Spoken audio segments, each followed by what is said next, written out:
Welcome to ACTSmart IT's Coffee Break webinar series where we share valuable insights, how-tos, and hacks, as well as security tips and about the time it takes to have a cup of coffee.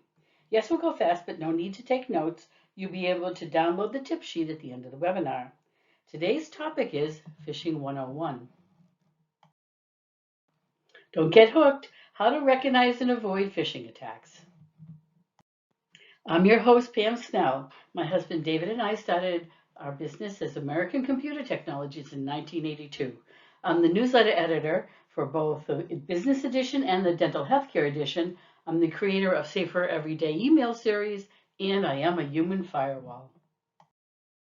So what is phishing? Phishing is when someone pretends to be someone else, someone you should trust. They'll ask you to give them your personal information like passwords or credit card numbers, or to click on a link that could download malware or ransomware. They use all sorts of methods to do this. There are three main types of phishing attacks. The mass scale phishing is an attack that they send out thousands and thousands of emails or messages, hoping to catch anybody that they can. It's a general topic. Spear phishing uses personal details to attract individuals or groups with similar properties, like office managers or a specific user group. And whaling is when they target people who have high authority, such as CEOs, CFOs, or others. They seem to be someone who has the authority to ask you to do something, like buy gift cards or send W-2s to them. This is the anatomy of a phishing email. There are 7 places in an email that hackers may use when phishing. It's important for you and your staff to know and be aware of these areas when checking your email. What is the from line? If you don't recognize the sender's email address as someone you normally communicate with, or if it's your email address that they're spoofing, it's somebody from outside your company that you're not related to for your job responsibilities.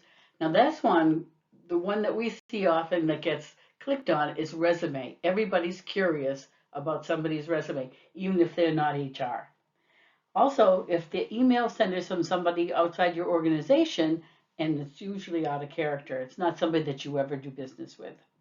If the sender's email address is from a suspicious domain like Microsoft-support.com, one you've never seen before, or you don't know the sender personally, you don't have a business relationship nor past communications with the sender, or if it's an unexpected or unusual email with an embedded hyperlink or an attachment from someone you don't have any communication with recently. Now let's take a look at this email that my friend Chris Good supposedly sent.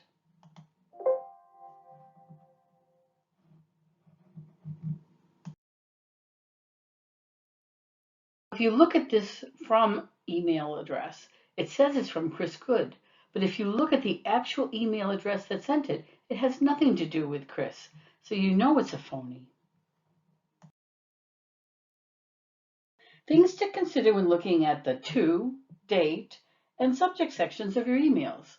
To, you were CC'd on an email sent to one or more people, but you don't personally know the people that it was sent to. Or you received an email that was also sent to an unusual mix of people. For instance, it could be a random group of people who you have no idea why you were included with. Date. Did you get an email at 3 o'clock in the morning? Now, we all know somebody who can't sleep and gets up and does their email. But if that's not the case from your sender, it could be really somebody who is spoofing their email address and it's being sent from overseas. In the subject, did you get an email with a subject line that doesn't match the message content? Or was the message sent as a reply to something you never sent or requested? These are the ones to really watch out for. Hyperlinks. When you hover your mouse over the hyperlink and it displays an email message, the link to address message is different from the website, that's a big red flag. Or if you receive an email that only has a long hyperlink and nothing else, what does that mean? Why are they sending it to you? It could be that they've been spoofed. And if you have a hyperlink with a misspelling, so like Bank of America, where they've replaced the M in America with an R and an N together, so they look like an M, that's also a red flag. In attachments, When the sender includes an email attachment that you weren't expecting, give this sender a call and make sure that it's legitimate. Close-up of an email from Norton LifeLock. It says it's a Norton LifeLock invoice and it's a JPEG. Well, they don't send invoices as JPEGs. They're usually in a PDF format or something else. So be careful. This looks like a scam to me. You can generally tell the email sent from the foreign hackers just by the grammar and the spelling of some of the common words.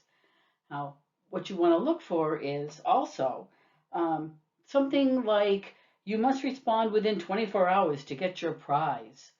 Or if you have a gut feeling that there's something wrong here, that sounds too good to be true, it probably is. Is the email asking you to look at compromising or embarrassing pictures of yourself or someone you know? That was a big scam going around for a while too, where they were asking you to pay money so that they'd destroy supposedly the pictures they had of you. They don't have them. The top business phishing email subject lines, and you can see why. They sound urgent, they sound real. Amazon delayed shipping, Google password expiration notice, something like that, where they're going to try to trick you to put in your passwords. Microsoft account security code.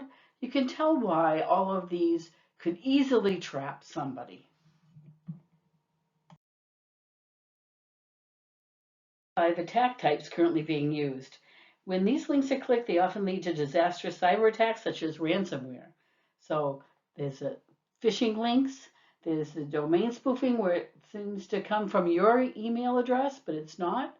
PDFs attached that could contain all sorts of viruses that they're branded so they look like they're coming from Bank of America or Wells Fargo. They make it look exactly like them, but they're not. And also a credentials landing page where they have you go to a page and fill in your username and password. And it's really not for the site you think it is. It's being collected by them to be used later on. Some phishing tips. I'd like to give you some additional information on rogue URLs, links, since they are the #1 attack type used. When you look at these, I'm going to bring this up a little closer so you can actually look to see where the misspellings are and how real they look if you don't pay attention. So look at the top one, LinkedIn. That's actually spelled with 2 L's and K-E-D-I-N. And you can tell. I mean, just quickly, you have to think about it. Is that really LinkedIn? You could easily click on that one. So these ones you'll get in your handout too, so that you'll be able to take a look closer at them. Here are some other examples. Twitter, spelled with 2 I's, that you look closely, you see it, but if you're just glazing over it, you see how easily you could be tricked. And Google with a pipe instead of an L. Netflix spelled wrong. We've all taken those little tests where you look at you can read a whole paragraph of every word is misspelled, but it has all the letters, and our brains realize that and can read Netflix from that, Netflix. Same thing with Amazon store. Actually it goes to Amazon, so they've conquered that one, and Microsoft spelled wrong. So these are things you have to watch out for. You just have to be a little careful and think before you click. Some more examples, domain names that are all long and numbers and letters and such, that you have no idea where you're actually going. And a bit.ly, that's the shortened URL. When you look at that, even if you mouse over it, you don't have any idea where you're actually being taken.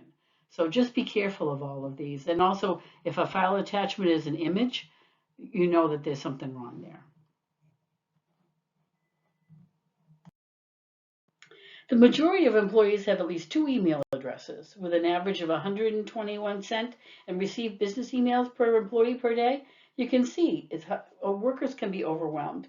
Meeting deadlines and replying to client emails can cause accidental clicks because they're hurrying, and they can be caught into a phishing attack. I know, it's frustrating. Why can't there be a simple way to block them all?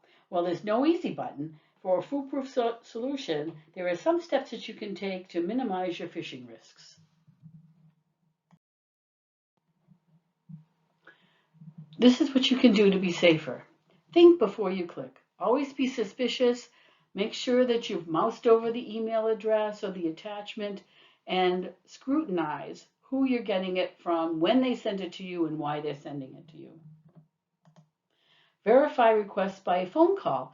Now, if somebody has emailed you, somebody that is probably your superior, saying, pick up 50 gift cards or send me your W-2s, be suspicious. Call them. Make sure that they want you to do these things.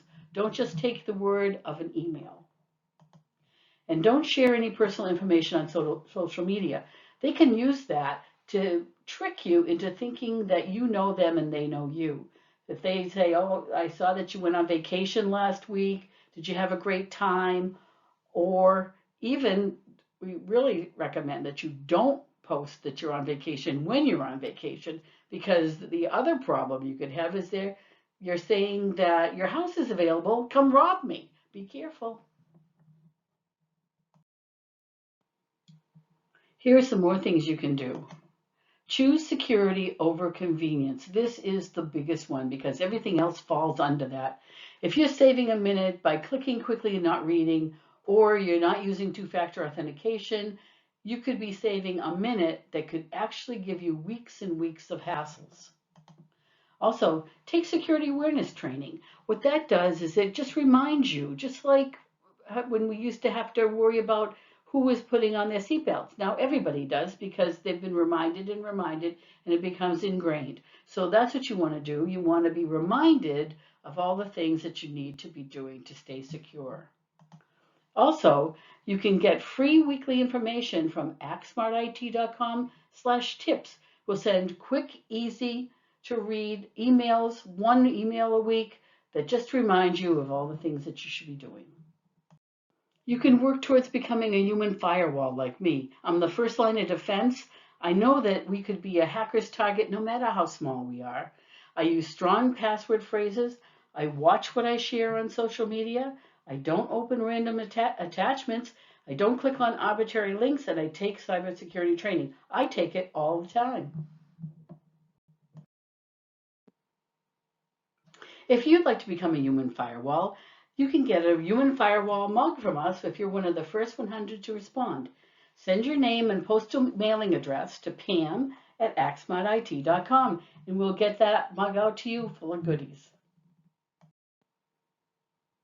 Thank you for spending your coffee break with ACTSmart IT. If you have any questions or need help now, call 781-826-9665. Watch for our next free coffee break webinar and visit actsmartit.com/copy for more information. Thank you.